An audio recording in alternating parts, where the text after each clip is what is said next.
In 1981, Karen Klee, a young nurse and single mother, meets handsome house contractor Chris Pugh at a local pub in Barry, Wales.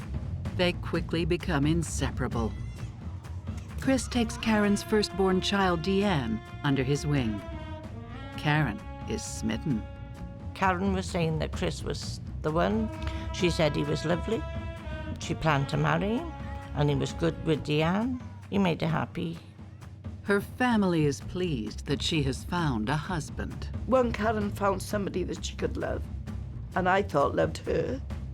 And the second is because with a baby, they don't always want to take on baggage, as they put it. But Chris seemed to be all right with Deanne. So in two respects, I thought Karen was pretty lucky there to find both worlds, if you like. Just 2 months after meeting, they are married. And Karen's parents put aside any worries about hasty nuptials. And I said, have you thought about it? And she said, yes. I said, well, if it's what you want, you've got to pick your own. I can't pick your husband's for you. She was in love, happy, and very hopeful. Karen wanted to get married, and what her wish was our wish. And I mean, I couldn't at the time think of anything to deter her from it because there was nothing. Family means a lot to them. Karen is very tight with her parents, and Chris is especially close to his sisters. They are all delighted that the marriage will tie the knot between Chris and Karen and the two families forever.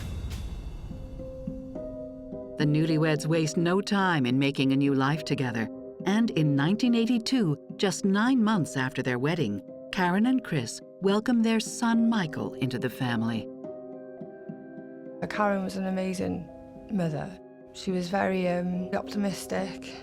She used to see things from everyone else's point of view. She was very much the family negotiator. Karen was a very good mother, a lot of time for her children. She always put them first. She always bought her children things. They were well-dressed, clean and tidy. Every time I went over there, she was always ironing because they would have a certain outfit on through the day and then for some reason get changed. So constant washing and ironing was over Karen's. I remember as I got older, I used to help her out with the ironing because she'd just be stood there for hours with baskets of ironing. And she crocheted. She used to crochet the most beautiful hats with the big baubles on them in the 80s. And it was beautiful. She had all the patience go in to do it. Karen also works full-time as a nurse. She was a very caring person, very patient with people. She had a very good sense of humour. You know, she was, always up to have a laugh and a joke with people. Very enthusiastic. And Chris is a real catch, and great with the kids.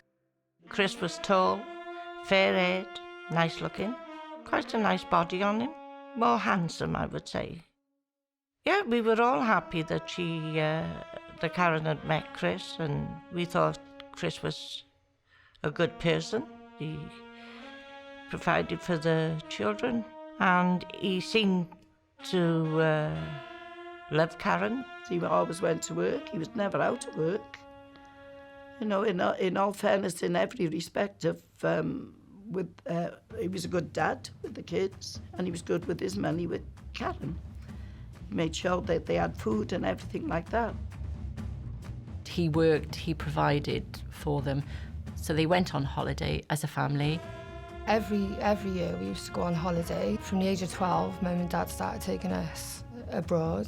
So we started experiencing Spain. She looked happy in the photos that they showed us. She seemed to have a good time. She liked to go out to bingo one night a week. She and Chris would look after the kids while she went.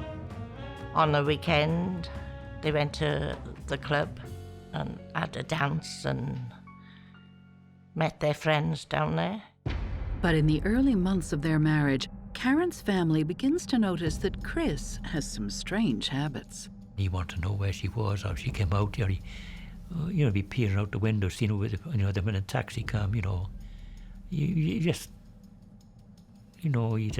watch it all the time. He would often go through a handbag, her coat pockets, a purse even. I did say, well, why'd you let him? Do you go through his wallet? She said he just does it. He's always done it. He would question her what she'd done, who'd she seen, where did she go? And that continued every day. He treated her well if she was doing what she was supposed to be doing, or she'd done something that he was jealous about, then he would change. He was very Jekyll and Hyde. Chris, he was a very tall man. I mean, he just oozed authority. Even if he walked into a room, the presence and aura around him was just authority. Karen believes that it's in her family's best interest if she doesn't upset her husband and goes along with his requests. Provided she was done what he wanted her to do, and we were fine. Forensic psychologist Brian Russell and psychotherapist Stacy Kaiser believe that the Pughs are setting themselves up for a volatile situation.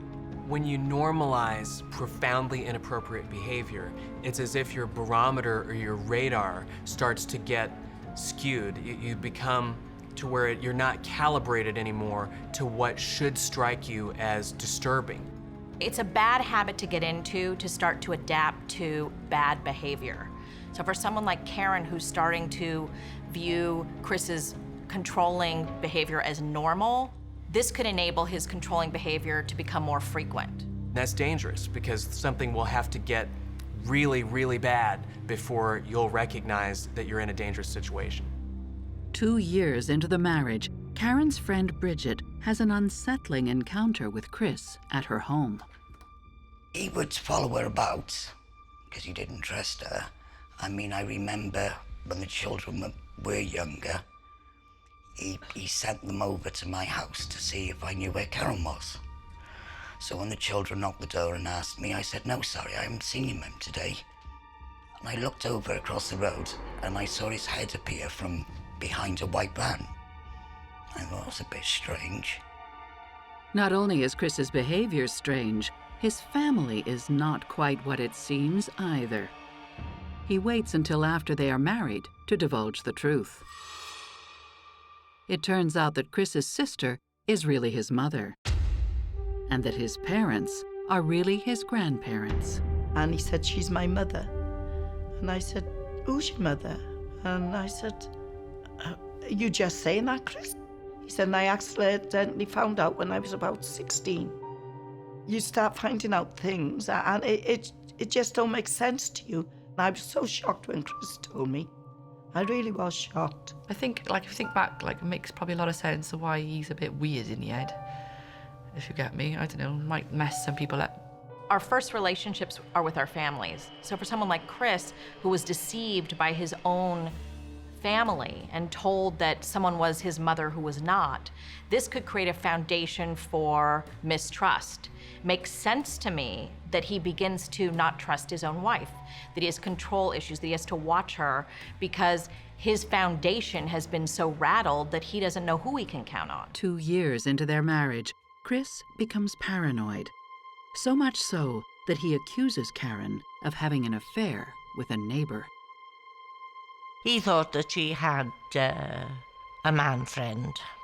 The only friends that she had was the people that she went to bingo with, and they were women. Despite the fact that his accusations are unfounded, Chris lashes out at her, and Karen ends up badly bruised. The tension also mounts between Chris and Karen's families. I went round to Karen's, knocked on the door. Karen answered. She had bruising. She was crying. I said, where is he? And Karen said Chris had gone to his mother's. And I said, that's okay, I'll wait here till he comes back. Chris come back with 3 sisters. And they come to tell Karen off for the way that she was treating their brother. I told them to go away, otherwise they would be in serious trouble with me. I told Chris to leave. It was Karen's place, not his. I told him to go back to his mother and find somebody else. But Karen didn't want that. Karen wanted him back, so back he came. Chris's family has a completely different take on what is really going on between Karen and Chris. Chris's sisters went and accused Karen of seeing people when she went to bingo. They'd been told that she was seeing somebody else, and it wasn't the way to act when you were married and when you got children. And his sisters believed him. Basically, they believed him and didn't see two sides of it. The sisters accuse Karen of provoking their brother with her flirtatious behavior. They were older than me, and they spoiled Chris. He was a baby brother. Of course, one turned out to be his mother, so naturally she was going to stick up for her son. And the other two were aunties. Karen's family takes her side. They thought because I was little that I wouldn't do much, but I was feisty. I did plenty. I told them, if I catch Chris, just gotta catch Chris hitting Karen, I would break his arms. And I told him straight, I may be little, but I'm not scared. Back home, Chris and Karen's marriage continues to spiral, and the tension between Karen's family and Chris's is getting worse. It reaches a boiling point when Lorraine learns that Karen has a broken arm. And Kathleen received a phone call from Karen saying that Chris had hit her again. So Pauline and I ran to her car. We went over to Karen's. I picked up a piece of wood.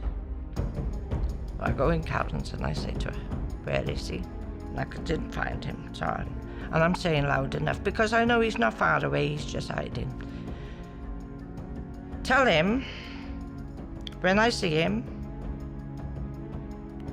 2 broken legs. But that day I picked up this piece of wood and I would have used it.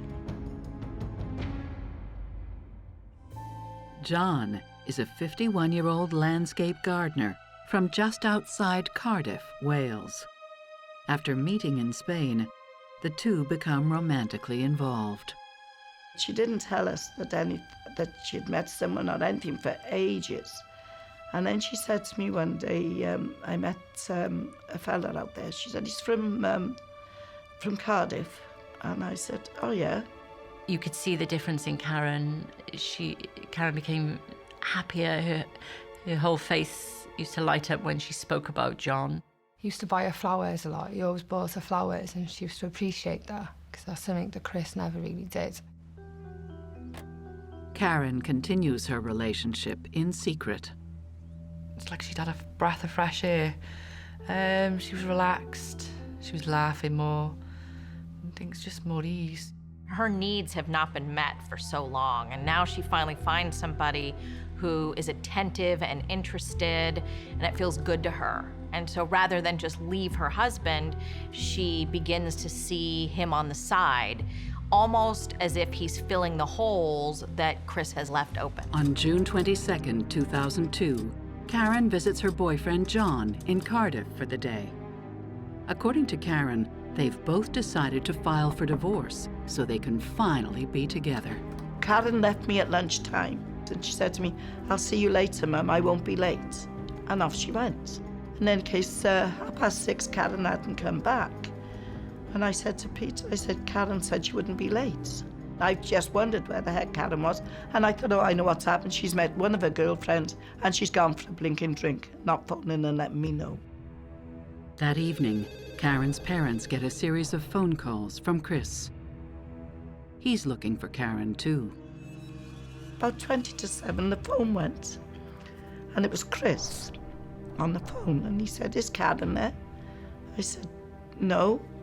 And he said, he said, you don't know where she is? I said, no, I don't. And that was it. Then again, about 7 o'clock, he done it again. Is Karen there?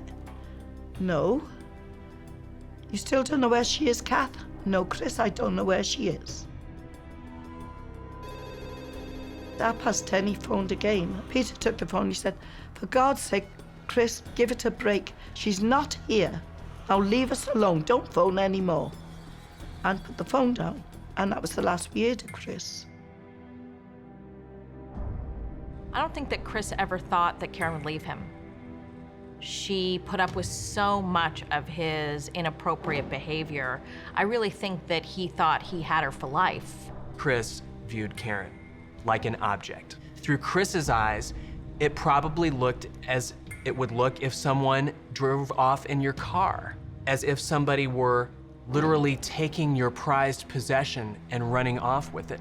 That's a whole different kind of emotion. When Karen still has not returned from Cardiff the next morning, her parents really begin to worry. The series of phone calls from Chris has added to their anxiety. They start calling around to see if anyone has heard from her. Across town, Karen's sister Pauline gets a phone call from her niece's mother-in-law, Mo, who has spent the evening drinking with Chris. And she's got a bizarre story to tell. It was 8:30 in the morning, and it was Mo, which is my niece's partner's mother, sort of mother-in-law. And Mo said, is that Pauline, Karen's sister? And I said, yes. Mo said, I've got a bit of dilemma. I've had Chris here all night, and he's gone now, but he said he's killed Karen.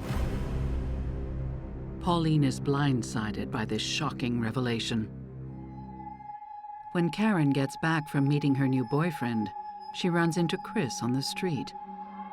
And Chris convinces her to come over to his house.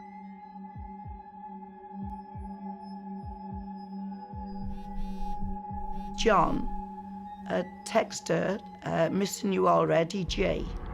And he just put the initial J. Karen was up in the bathroom, and he picked it up and read it. And I think that was the start. I think that's what's done it, if you like.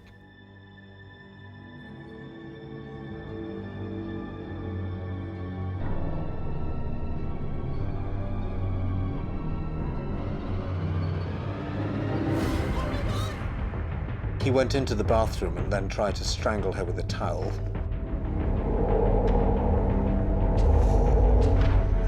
And he then armed himself with a hammer, which was close by, and battered her about the head.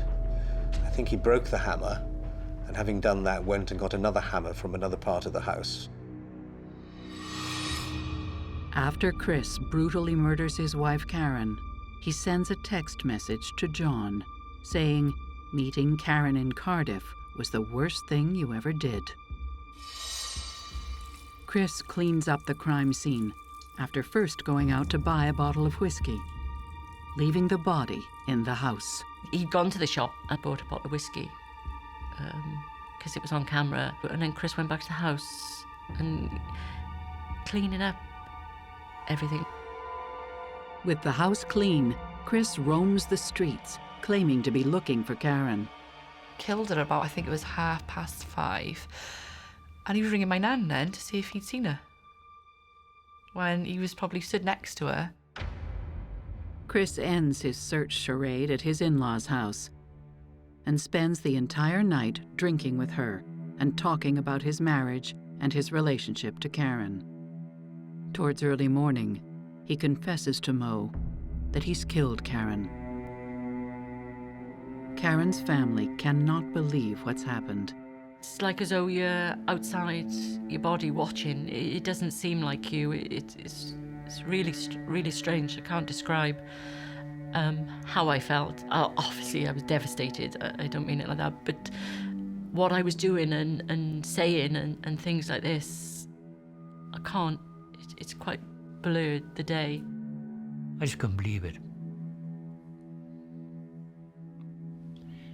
I lost her.